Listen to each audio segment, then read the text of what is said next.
PNB घोटाले मामले से जुड़े हुए मेहुल चौकसी की मुश्किलें चारों तरफ से बढ़ती हुई नजर आ रही हैं। अब जो जानकारी मिल रही है, एंटीगुआ भी अब कार्रवाई करते हुए मेहुल चौकसी की नागरिकता खारिज करेगा। आपको बता दें, मेहुल चौकसी के पास एंटीगुआ की भी नागरिकता है। भारत के दबाव के बाद में एंटीगुआ के पीएम ने ये फैसला लिया है। बड़ी खबर, मधुरेंद्र हमारे सहयोगी हमारे साथ में जुड़ रहे हैं। मधुरेंद्र, ये कहा जाए कि अब चारों तरफ से मेहुल चौकसी की मुश्किलें बढ़ती हुई नजर आ रही है और भारत का दबाव जो है वो अब यहाँ पर काम करता हुआ नजर आ रहा है।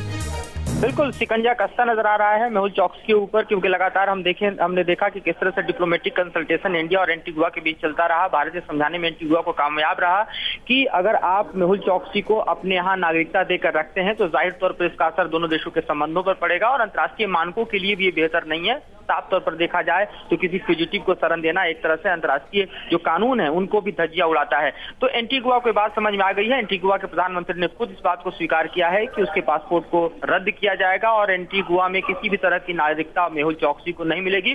डिप्लोमेटिक फ्रंट पर कह सकते हैं बड़ी जीत है और करप्शन के फ्रंट पर भी कह सकते हैं कि सरकार के लिए अब थोड़ा सा आगे बढ़ना आसान होगा मेहुल चौकसी के गर्दन को पकड़ने के लिए। बिल्कुल मधुरेंद्र, अगर आगे की प्रक्रिया के बारे में समझना चाहें तो अब किस तरह से ये पूरी प्रक्रिया अब आगे बढ़ेगी? देखिए, भारत चाहेगा कि एक्स्ट्राडिशन हो, भारत चाहेगा कि प्रत्यर्पण के जरिए जो है मेहुल चौकसी को यहाँ पर लाया जाए और भारत उसके लिए अब डिप्लोमेटिक कंसल्टेशंस को आगे बढ़ाएगा।